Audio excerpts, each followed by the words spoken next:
인심 좋은 종목 시간입니다. 두 분의 지점장과 함께 현안을 또 이야기해보고 또 코스피와 코스닥의 유망 종목을 통해서 균형 잡힌 포트폴리오 제시를 해드리는 시간입니다. 두 분의 지점장 먼저 소개부터 해드립니다. 현대증권 동교동 지점의 인성희 지점장, IBK 투자증권 분당 지점의 심상훈 지점장 모셨습니다. 두 분 안녕하세요. 네, 반갑습니다. 네. 먼저 요즘 주위에서 이야기를 들어보면 이렇게 어려운 시장은 처음이다라는 이야기들 많이 하시거든요. 물론 뚜렷한 악재가 있는 것도 아니지만 뚜렷한 모멘텀도 없어요. 이런 가운데 또 지수는 높은 수준이기 때문에 또 매수세가 들어올 만한 여건도 되지 않고요. 10월 참 지지부진한 답답한 흐름을 보였는데요. 11월 장은 어떨지 인성희 지점장님은 어떻게 보세요? 예, 지금 장이 이게 어려운 장이라기보다는 재미없는 장입니다. 네. 뭐 어렵다는 것은 뭐 주식시장에서는 항상 있는 일이기 때문에 특별한 건 아닌데요. 현재는 진짜 재미없다. 그러니까 살만한 종목이 별로 눈에 띄지 않는 시절이 꽤 오래됐다. 한 1주만 돼도 꽤 길어진다고 생각이 되는데 벌써 한 2주째, 3주째 계속 되는 것 같아서 현재로서는 상당히 재미없는 장이다라고 생각이 되고 현재 지수가 어떤 모멘텀을 갖지 못하고 어떤 방향성을 못 잡기 때문에 그런 쪽에서 향후 11월도 크게 어떤 그 기대를 해볼 수 있는 현상은 지금 나타나지 않고 있다 생각이 됩니다. 지금 주도 없지요. 주도 세력도 없죠. 어떤 특별한 모멘텀도 없습니다. 다행히 지금 미국 같은 경우로 중국 같은 경우에서 뭔가 어떤 시그널을 보여주고 있는 건 있습니다. 미국 같은 경우에는 그 건설 경기 회복 지수가 좀 나오고 있고, 근데 중국 같은 경우도 경기 회복 시그널이 지금 조금씩 보이고 있습니다. 유럽 같은 경우는 뭐 어느 날은 좋았다, 어느 날은 뭐 어떤 얘기가 나오면 또 안 좋았다 그렇기 때문에 제가 보기엔 그쪽은 좀 이제 당분간은 좀 소외시켜도 되지 않겠나 생각이 되는데 현재 지수 자체가 이렇게 계속 밀리는 이유는 가장 큰 이유는 외국인의 매도입니다. 외국인이 왜 매도를 합니까? 아무래도 환율 양이 가장 큰 것 같습니다. 근데 환율 양은 아무래도 예상을 한 거 아닌가 생각이 됩니다. 미국이 그렇게 그 달러를 찍어내고 유럽도 재정 위기로 돌파구를 완화 돈을 찍어내는 쪽에서 지금 해결책을 모색했다면은 우리 같은 경우에 원화의 강세는 예상됐단 반데 이게 너무 빠르게 움직인다는 거죠. 우리가 저점을 한 1,080원까지 잡고 있는데 마지노선을 일단 거기까지 지금 현재로서는 뭐 거의 지금 상태로서는 갈 것 같다는 거고 그때까지는 외국인의 매도는 그칠 것 같지 않다는 게 가장 큰 문제인데 외국인의 매도는 지금 9월달 10월 들어서 한 1조 정도입니다. 하지만은 외국인이 올해 들어서는 거의 15조를 지금 매수한 상태에서 9월 한 달간 지금 1조를 좀 매도한 거기 때문에 현재로서는 아직까지는 좀 기대봄직하지 않나. 외국인의 매도가 그친다면은 좀 기대봄직하지 않나 생각이 되고 일단은 그 레인지 자체를 바닥을 한 1,900 정도로 상단을 전 그 개파라 직전인 1,960포인트로 만약에 더 밀린다면 9월 초 저점인 1,870까지도 열어보면서 일단 단기 트레이딩 전략으로 매매하시는 게 올바른 방법이 아닌가 이렇게 판단을 하고 있습니다. 네, 외국인의 매도가 좀 멎는다면은 시장이 오를 것을 기대를 해봐도 좋겠다라고 말씀해 주셨는데 1900선 지금 저점 1900이다 1870까지 말씀해 주셨는데 이 정도에 가더라도 사실 손이 좀 나가지가 않는 상황이거든요. 현금을 보유하고 있더라도요. 현금을 보유하고 계신 분들 혹은 주식 비중이 높은 분들 상황별로 시나리오별로 좀 전략을 짜본다면 어떻겠습니까? 네, 사실 현금을 들고 있어도 불안하고 주식을 들고 있어도 불안한 그런 이제 굉장히 어려운 상황인데요. 우선은 지금은 이제 인성희 지점장님께서도 굉장히 지금 시장이 혼란스럽고 좀 재미없는 시장이라는 말씀을 해 주셨는데 이렇게 좀 지수가 횡보할 때는 어쩌면 또 단순하게 접근할 수도 있습니다. 그래서 제가 이렇게 시장이 횡보할 때는 가장 많이 보는 차트가 이격도 차트입니다. 20일 이평선이 지금 현재 100 위쪽에 있는가 100 아래쪽에 있는 그걸 통해서 이제 포트폴리오의 비중을 조절을 하려고 하는데요. 보시는 것처럼 지금 화면에 나가고 있는데 이격이 100 상단에 있을 때는 대체적으로 단기적으로 지수가 급등했던 구간입니다. 이럴 때는 이제 비중을 좀 줄여주는 전략이 좋은 것 같고요. 이 기준선은 이제 100 이하에 있는 부분입니다. 이때는 이제 지수가 조금씩 내리면서 단기적으로 하락했던 구간인데 이럴 때 이제 적극적으로 주식을 비중을 확대하면서 대응을 하게 되면 시장에 상당히 효율적인 이런 횡보장에서의 운영 전략이 될 수 있겠습니다. 결론적으로 지금 현재 같은 경우는 100 이하의 그 이격도가 위치하고 있기 때문에 주식을 어느 정도 편입하는 그런 기회를 활용하시면 좋을 것 같고요. 종목 잠깐 보면요. 지금 현재 제가 이제 이름을 뭘로 할까 고민하다가 소외주, 네. 프리미엄 이렇게 붙였는데 이 소외주를 일각에서 뭐 루저 종목이라고 이렇게 이야기하는 분들도 있습니다. 그만큼 이제 쉽게 말해서 왕따를 당하고 있는 그런 종목들인데 그런 종목들도 지금 그 기업 가치가 크게 하락하지 않았다고 한다 그러면 충분히 바닥에서 편입을 해볼 만합니다. 삼성물산이라든가 호남석유, 현대제철, 철강, 뭐 석유화학, 건설 상당히 지금 뭐 업황에 대한 비전 전망이 좀 약간 좀 부정적으로 나오고 있는 상황이긴 한데 그럼에도 불구하고 주가 하락이 너무 크기 때문에 한번 시도를 해볼 만한 것 같고요. 핵심은 이제 프리미엄 쪽에 있는 것 같습니다. 미래 성장주이고 이거는 미래 산업하고 굉장히 관련이 있는 종목들의 중심이 있는 것들인데 이를테면 우리가 그 5년 후 10년 후에 네이버가 없는 세상을 생각하지 않을 수 없는 거겠죠. 그래서 NHN 같은 것들. 그다음에 에너지에 지금 판도가 바뀌고 있지 않습니까? 네. 일전에 제가 그 셰일가스 관련된 내용을 계속 말씀드렸었는데 그런 관점에서 가스공사도 굉장히 좀 주가 흐름이 심상치 않은 상황이고요. 또 한국의 컨텐츠들, SM 이런 것들이 글로벌로 나가고 있는 시장에서 SM과 같은 종목들도 프리미엄을 충분히 받을 수 있는 종목이다. 그래서 이런 종목들 중심으로 해서 성향에 따라서 조금씩 편입을 할 수 있는 다만 지금 주식 편입 비중이 지나치게 높다고 했을 때에는 일단은 그 비중을 조금 줄이는 그런 전략이 필요할 것 같고요. 아까 말씀드린 것처럼 현금만 있다고 한다 그러면 방금 이야기한 그런 종목들 중심으로 편입을 시도하면 좋은 타이밍이 아닌가라는 생각을 가지고 있습니다. 네, 상황별로 또 투자 전략까지 세워봤습니다. 이어서 두 분의 포트폴리오에 대해서 알아볼 텐데요. 코스피와 코스닥 각각의 시장에서 유망 종목 한 종목씩 말씀해 주시는 시간입니다. 먼저 인성희 지점장님은 어떤 종목들 가지고 오셨어요? 예, 요즘 같은 장에 진짜 종목 고르기는 진짜 쉽지 않은 것 같습니다. 그렇죠. 진짜 가물에 콩 나듯이 올라서 일주일 동안 오르면은 진짜 그건 잘했다 생각이 드는데 현재 같은 장에는 솔직히 제 개인적으로는 ETF 쪽에 매매가 더 쉽겠다라는 생각인데 이게 전에 제가 초창기 한번 설명해드린 차원에서 한번 해봤고 지금 종목을 골라야 되니까 아무래도 실적 부분에서 오늘 선정을 했고 SK 하이닉스고요. 그다음에 올해 사상 최고치 실적 예상되는 한국토지신탁입니다.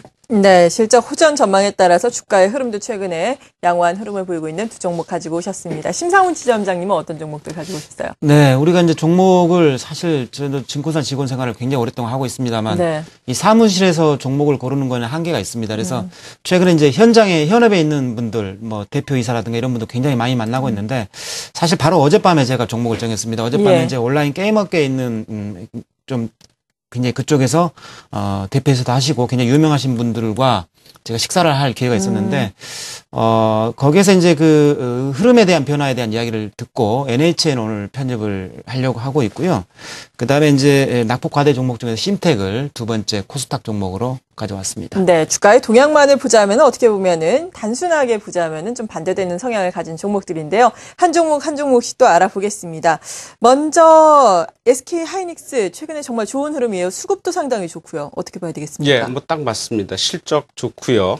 수급 좋습니다. 근데 실적이 실제 좋지는 않습니다. 3분기 실적이 2분기에 흑자로 돌아선 이후에 다시 적자로 돌아섰는데 영업이익이 한 150억 적자 났는데 컨센서스보다 상당히 좋게 나왔습니다. 예상은 뭐 2천억에서 650억까지 다양하게 나왔는데 150억 정도로 적자가 됐기 때문에 실적 면에서 예상 외로 줄었다라는 쪽에서 일단 긍정적인 평가를 받고 있고 이러한 실적이 4분기 계속 이어지고 내년까지도 이어질 것으로 기대하기 때문에 최근에 가장 대형주 중에서는 차트가 가장 유력하게 나오는 종목이 아닌가 생각이 됩니다. 매출액도 올해 3분기 매출액이 전분기 대비해서 8%가 줄었고요. 다만 당기순이익이 그 외환 평가 차익으로 한 20억 흑자로 돌아선 건 상당히 좀 눈여겨봐야 될 대목이다라는데 뭐 외환 쪽이기 때문에 거꾸로 이쪽에 손실도 많이 본 기업이기 때문에 그런 쪽에서는 어떤 그 단순한 일회성이다 이렇게 평가가 되는데 일단 4분기에 기대되는 게 많은데 일단 모바일 디램 쪽, 그다음에 낸드 플래시, 그다음에 최근에 그 애플이 들고 나온 새로운 운영체제 윈도우 8에 대한 수요가 상당히 늘고 있습니다.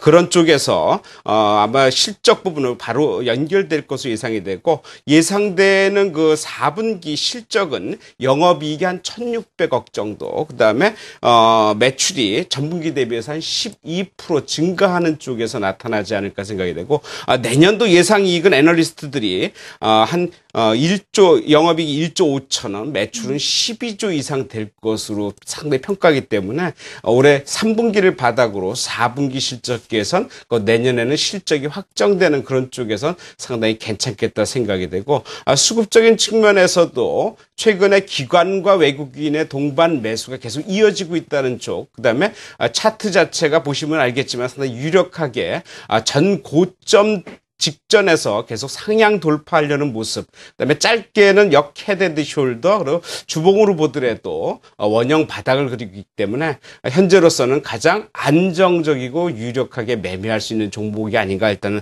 판단이 돼서 1차적으로 목표가는 한 27,000원 5월 초 하락적 가격인데요. 네. 27,000원까지도 볼 수 있겠다 생각이 됩니다. 네, 현재가가 24,300원 기록을 하고 있는데요. 27,000원까지 안정적으로 볼 수 있겠다라고 말씀해 주셨습니다. SK 하이닉스 알아봤고요. 앞서서 심상훈 지점장님은 NHN 말씀을 해주시면서 변화를 좀 포착을 하셨다라고 말씀을 해주셨는데 어떤 변화입니까? 예, 뭐 사실 시장에 다 나와 있던 내용이긴 한데 사실 저도 이제 그 라인이 어느 정도 해외에서 돌풍을 일으키는지는 다 뉴스를 통해서 봤거든요. 하지만 예. 현업에 있는 분들이 생생하게 이야기한 부분은 어제 좀 들었습니다. 그래서 상당히 이 부분이 큰 어떤 그 기업의 가치에 큰 어떤 뭐랄까요 그 보탬이 될 수 있는 그런 부분이 될 것 같고요. 일단은 그 NHN 같은 경우는 그 전에 제가 이제 그 모바일 검색 쪽에서 일단 다음과 NHN 이야기를 하면서 과연 모바일 검색 쿼리 쪽에서 과거 PC 기반의 NHN이 그 거의 독점적으로 가져가던 부분을 유지할 수 있겠느냐 그런 생각을 했었는데 지금 보니까 결국은 이제 일단 모바일 검색 쪽에서도 거의 점유율이 74%, 그러니까 PC 기반의 어떤 그 검색 쿼리 점유율을 거의 유지하고 있는 모습입니다. 그렇기 때문에 이 부분에 대한 굉장히 좀 뭐랄까요 기업 가치가 크게 반영될 수 있는 부분이 1차적으로 돼 있고요. 근데 이 부분은 이미 상당 부분 오랫동안 이제 최근에 되었다는 생각이 듭니다. 근데 이 부분이 이제 새롭게 또다시 NHN을 추가적으로 주가를 끌어올릴 수 있는 부분이라는 생각이 듭니다.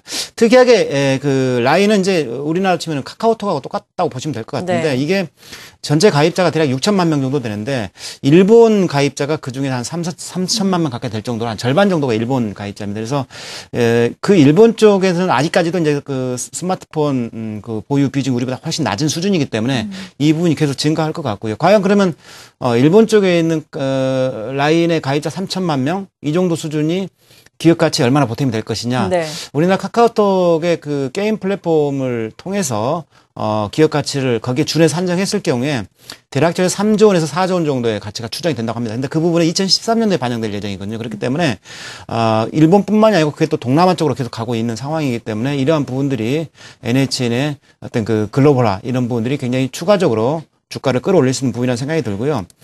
차트를 잠깐 보도록 하겠습니다. NHN 일봉 121선 이 두 가지를 잠깐 좀 제가 화면에 띄워봤는데요.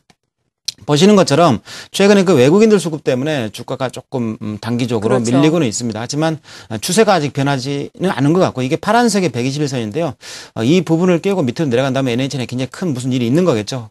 그러지는 않을 거라는 생각이 들기 때문에 지금 시점에서 적절하게 NHN을 편입할 그런 기회라는 생각이 듭니다. 네, 좀 장기적으로 봐도 괜찮겠네요. 네, 그렇습니다. 네. 이렇게 거래소에 있는 종목 NHN까지 자세하게 알아봤고요. 이제는 코스닥 종목 알아보겠습니다. 올해 사상 최대 실적이 예상되고 있는 한국토지신탁 구체적으로 설명을 해주시죠. 예. 과거에 보면은 이 종목이 상당히 좀 재미없는, 소위 골뱅이 같은 주식이었는데, 예. 요게 2009년도에 민간화됐습니다. 그러니까 공사에서, 한국토지공사에서, 그 일반 민간 자원이 들어오면서, 그 아이스템 트러스트라는 회사가 35% 지분을 갖고, 그 다음에 기존의 공사가 사모펀드 형태로 31%를 갖고 있습니다. 일대주주가 바뀐 거죠. 그러니까, 공사에서 민간화되면서 상당히 실적 자체가 상당히 유력하게 나타나고 있고 건설 경기가 올해 대단히 안 좋았지 않습니까? 하지만 이 회사는 유독 갖고 있는 노하우 이런 사업 영역 확대에서 사상 최고치를 기록했는데 작년에 영업 수주가 한 830억 이 회사가 설립한 이후에 최고의 실적을 보였는데 올해 지금 9월까지 벌써 그 수준 820억 수주를 했고 연말까지는 950억 수주가 거의 확실시되고 있습니다. 이런 쪽에서 실적이 사상 최대치다 이렇게 평가를 받고 있고 3분기 매출만 보더라도 전년 동기 대비해서 12% 영업이익은 무려 114%나 증가를 했습니다. 그래서 이런 영업이익이 연말까지 한 17% 이상까지 나올 수 있기 때문에 실적 부분에서는 큰 문제가 없이 상당히 탄탄하게 올라가겠다라고 생각이 들고, 또 한 가지 중요하게 보시는 게 그 배당 투자입니다. 최근에 장이 워낙 나쁘다 보니까 배당 투자, 그다음에 우선주에 관한 얘기들이 많이 나오고 있는데, 배당 투자가 이 회사가 2003년 이후에 지금 한 번도 배당을 못했습니다. 실적이 워낙 안 좋았죠. 근데 올해 영업 실적 가지고 이익 이용이 상당히 많이 생겨서 충분히 배당을 할 것으로 예상이 되고, 평균 배당 성향이 30%로 예상했을 때 배당 투자 효과는 최저 한 3.7%에서 6%까지도 가능하다고 애널리스트들이 분석을 하고 있기 때문에 그냥 연말에 갖고 넘어가시기만 해도 1년 보통 금리가 떨어지는 이런 상황이 됩니다. 그렇다면 주가는 먼저 움직이는 게 충분히 가능하다라고 판단이 되고, 네. 10월 초부터 기관 매수가 지금 본격적으로 시작되고, 외국인도 벌써 연초부터 매수해서 현재 4.5%까지 가 있는데, 잠깐 차트를 보시더라도, 네. 지금 최근 들어서 많이 오르게 보이는데, 주봉을 보시면은, 지금 600원에서 지금 1,400원, 거의 배 이상 올라가는데, 이 회사 액면가가 1,000원입니다. 1,000원인데 불구하고, 현재 1,300원대라는 것은 실적에 비해서 아직은 올라갈 여력이 더 많다라는 생각이고, 월봉으로 길게 보면서 목표가를 전 고점 요 부분에서 한 1,700원까지 1차 목표가를 갖고 매매를 하셔도 충분히 승산이 있지 않겠나 이렇게 판단을 하고 있습니다. 네. 배당주로서의 매력도 갖추고 있고, 그리고 실적도 계속해서 후전되고 있는 한국토지신탁 말씀해 주셨고요. 계속해서 심상훈 지점장님의 종목 알아볼까요? 예, 심택을 가지고 나왔습니다. 예. 제가 심상훈 지점장 아니겠습니까? 그래서 심택이 아니고요. 원래 이제 이걸 가지고 나온 포인트는 네. 그 낙폭과대하고 실적 두 가지입니다. 근데 그 낙폭과대가 너무 심하게 진행되는 측면이 있고, 그다음에 실적이 올해 한 400억 이상 그 예상이 되고 있는데, 시가총액 3천억이 갓 넘는 상황이에요. 그렇기 때문에 PER 8배 정도면 동종업계보다 굉장히 싸다는 느낌이 듭니다. 일단 뭐 차트만 간단히 보도록 하겠습니다. 코스닥이기 때문에, 제가 차트를 준비를 했는데요. 보시는 것처럼 지금 그 모바일, 전체 매출에서 모바일 쪽 비중도 굉장히 높아지고 있는 상황에서 네. 차트는 계속 바닥을 기고 있는 그런 아주 그 차트와 기업의 펀더멘탈이 괴리가 생기는 부분입니다. 근데 이 10,000원대 초반 가격을 보시면 과거 지금 한 1년 정도 사이에 몇 번 정도 바닥을 이렇게 확인한 그런 자리가 되겠습니다. 그래서 이 가격도 실적에 대한 훼손만 없다고 한다고 하면 충분히 반등할 수 있는 그런 자리인데, 네. 현재까지 그 증권사들 전망적이 상당히 우호적이고 좋습니다. 특히 이제 매출 구성 자체가 모바일 쪽 섹터에 굉장히 많이 급증을 하고 있는 상황이기 때문에 매출 구성은 상당히 좋고요. 또 이 회사 같은 경우는 반도체 PCB 쪽에서는 글로벌 1위거든요. 그런 그 시장에서 지위도 충분히 크기 때문에 충분히 이 10,000원대 초반대에서 지지는 가능하다는 생각이 듭니다. 네, 지금 오늘 4.7% 하락을 하고 있는데 저가 매수의 관점에서도 접근을 해보실 수도 있지 않을까라는 생각을 하게 됩니다. 시장 낙폭이 좀 크게 나오고 있는 상황인데요. 계속해서 저희가 또 다른 전문가 모시고 도움 말씀 들어보겠고요. 인심 좋은 종목, 지금까지 IBK투자증권 분당지점의 신상훈 지점장, 현대증권 동교동 지점의 인성희 지점장이었습니다. 두 분 감사합니다.